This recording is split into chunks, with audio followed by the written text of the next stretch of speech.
Assalamualaikum warahmatullahi wabarakatuh. Puji syukur atas kehadirat Allah Subhanahu wa taala karena atas rahmat dan karunia-Nya kita dapat mengikuti presentasi ini dalam keadaan sehat. Perkenalkan, saya Harisa dengan NIM 10538111024. Dan saya Nurasa dengan NIM 1053811100124. Kami dari kelompok 5 Program Studi Pendidikan Sosiologi Fakultas Keguruan dan Ilmu Pendidikan Universitas Muhammadiyah Makassar. Pada kesempatan kali ini kami akan mempresentasikan materi tentang kebenaran Al-Quran dalam perspektif sains dan teknologi modern pada mata kuliah Al-Islam Kemuhammadiyaan 4 yang diampu oleh Bapak Ridwan Malik, SHI, MH. Baik, kita masuk ke materi pertama yaitu pendahuluan. Dan Al-Quran ini merupakan kitab suci umat Islam yang menjadi pedoman hidup sepanjang zaman.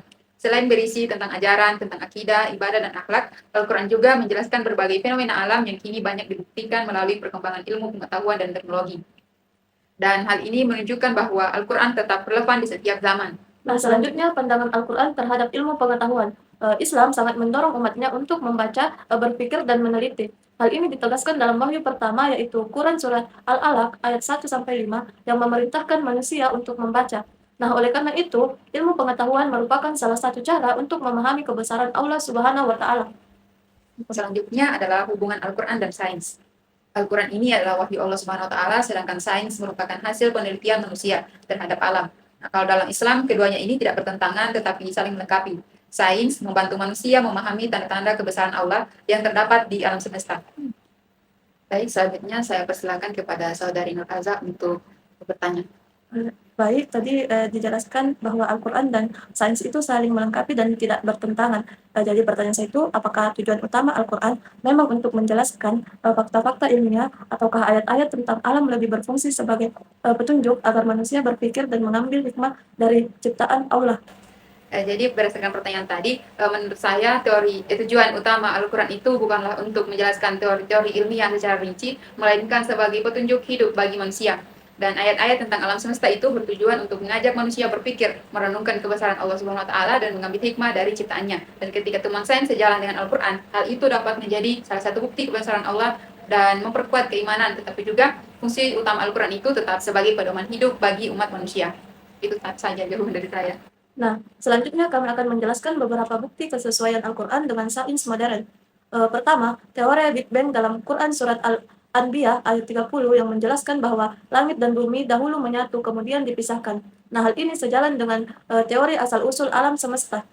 Kedua, perkembangan janin dalam Quran Surat Al-Mu'minun ayat 14 yang menjelaskan tahapan perkembangan manusia di dalam rahim sesuai dengan ilmu embriologi modern. Baik, selanjutnya saya berikan kesempatan kepada Saudari Harisa jika ingin memberikan pertanyaannya.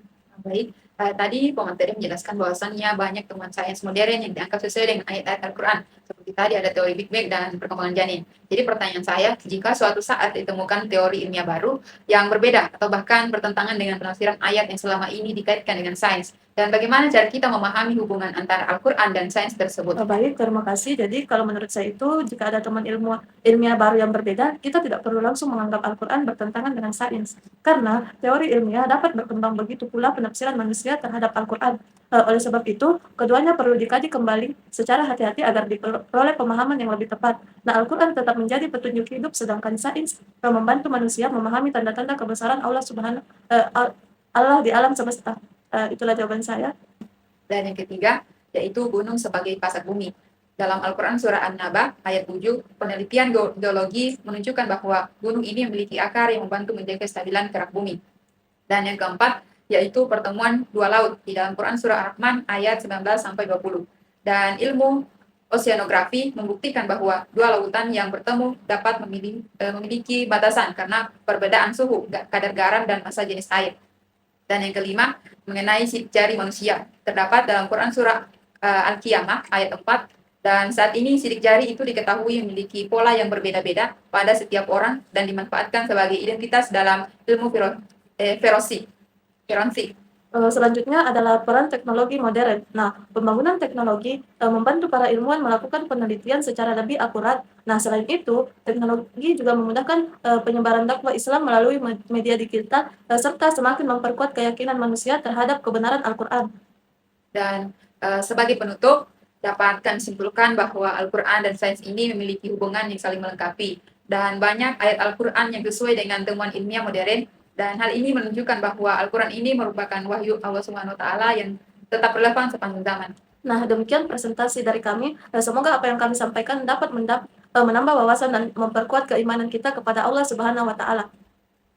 Terima kasih atas perhatian Teman-teman. eh,